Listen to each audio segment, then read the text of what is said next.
Every great century that produces art is so far an artificial century. And the work that seems the most natural and simple of its time is always the result of the most self-conscious effort. Imagine that liberation of mind for the first time. For the first time. How those kids just went mad. Wow, we can have sex and drugs and oh, we can be anything we want to be. We wear makeup and we can wear anything we want to be and people think we're cool. It's like a fantasy world, I suppose. For once there was an unknown land, full of strange flowers and subtle perfumes. A land of which it is joy of all joys to dream. A land where all things are perfect and poisonous. Well, you're the grand one, have you noticed? When you're walking, all the fairy bars are feeling nervous. Well, my starship doesn't want man, and neither does his world. Political, sensibilities were being activated. There was gay rights, there was feminism, there was a lot of stuff that was sort of ignored, I think, in the 60s. I think the 60s had a real misogynist, a homophobic aspect to them. It was a very brief moment where suddenly that kind of gender bending was not only acceptable, it was encouraged and almost necessary to be successful. I mean, even bands like the Kinks and the Stones were, wearing feather boas. That's me! That's me! That's me! I mean, everybody knows most people are bisexual. Any more questions? I was... Yeah, woman with the beret. I was under the impression that you were married. I was born in '71, so I kind of missed it. I was running around countryside in Scotland when this was all going on.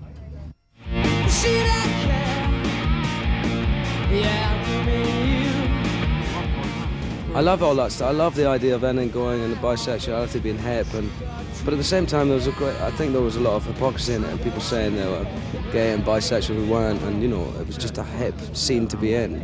Whereas the people that were leading it truthfully, and we are gay and we are bisexual, and they were the cool people. One of the first times you see me in the movie, I think, where I'm playing this concert, and the audience is mainly hippies, and they're not into what we're doing at all, and then I'm doing my stuff and they don't like it, and then I egg them on and they like that even less. Oh yeah, I have to dive into the crowd and they hold me up and I do a bit of stuff and they set fire to me and all that kind of stuff. It's kind of action glam. Schwarzenegger meets T-Rex maybe.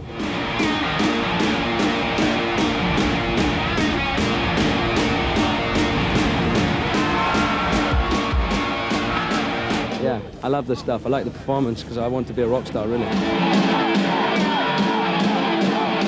So he, performed, sang the songs live, and then did these unbelievably strenuous, outrageous performances, that, of course, drew a great deal from things we've all seen and read about Iggy Pop, with a little bit of Lou Reed thrown in there as well. But he just blew us all away. Well, I was 12. I didn't really understand it. My grandmother told me she saw a picture of Alice Cooper, who was kind of an American equivalent to British glam rock, on the cover of a magazine when I was 11 or 12 years old, and said, "He's going to burn in hell."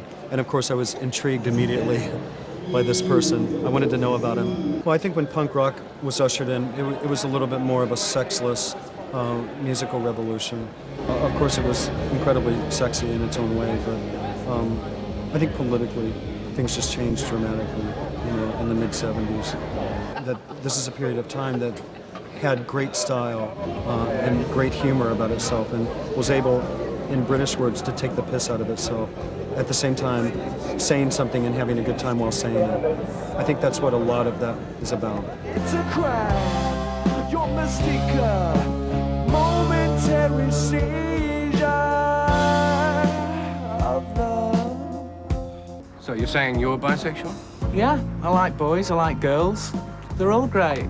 No difference, is there? Mr. BBC.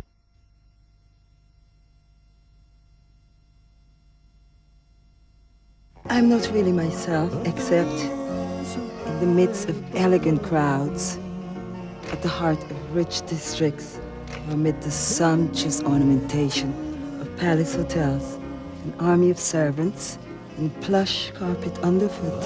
And it's really, truly a bisexual love story in that it also very, sort of romantically describes the marriage between Brian Slade and Mandy Slade initially, and then Brian sort of getting also completely sort of smitten with this character from New York named Kurt Wilde. Love is tough and it takes effort and work. And I don't think Brian Slade was into effort and work much. People generally aren't good with change, I don't think. And things are just constantly changing in this. I use you, and then I confuse you, and then I lose you, still you won't suspect me. The relationship's obviously very strong and one that's based in love, and so that makes it. But like a lot of love affairs, it's like over as soon as it started, Mandy is a very, very, very complex character. She had to be his door kicker. She also had to watch him do whatever he wants to do. They both wanted to kind of be out there, and he came first and she never got her chance. Her window never opened, and I don't think she ever forgave him for that. Who would you most fancy meeting in America? Kurt Wilde. Satellite of love, satellite of love. Kurt was in love with Brian and Brian was in love with Kurt, and it just couldn't mix. Two very, very selfish people. And massive egos, yeah. His is bigger than mine though, in terms of character, I think. It's a love story in a lot of different ways, and then it's the story of this kid named Arthur from Manchester who I think maybe we can all identify with the most in the film. He's sort of the narrator in a way. I mean, got kicked out of his own house because of his glam attraction and everything that went with that. And it's the only period of his life that you can look back on and really sort of see as a happy moment. It was set in the 1970s. It could be any era because it's people. The movie's just about people and basically how being true to yourself was the greatest mask you could possibly put on, because nobody can conceivably believe at that point in time that you could be anything you wanted to be. Well, England's such a tight, classist society, and these people were just like, yeah, free for all, Suddenly there was this fresh, vibrant, new outlook, which basically accepted everything. It was like, be who you want to be and love it. So these people had complete freedom, and they created so many different personas for themselves. I wanted to bury the past in the film, and so there would always be this nostalgia and this sense of something dangerous and exciting that was closed up, that Arthur as a character has to sort of dig out, So from the beginning of the movie, there's this enormous sense of loss and of longing for a past that we've forgotten or that we buried, and I'm playing it up. You don't see many great painters or many great filmmakers who just make funny, happy films, or funny, happy songs, or funny, happy paintings. They don't. All the best ones delve into the world of tragedy, because out of tragedy is beauty.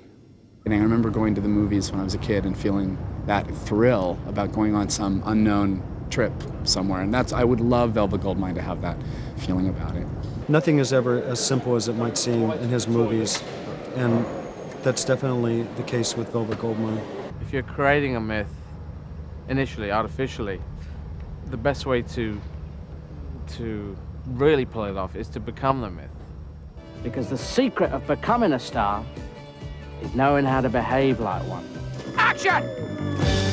Throw me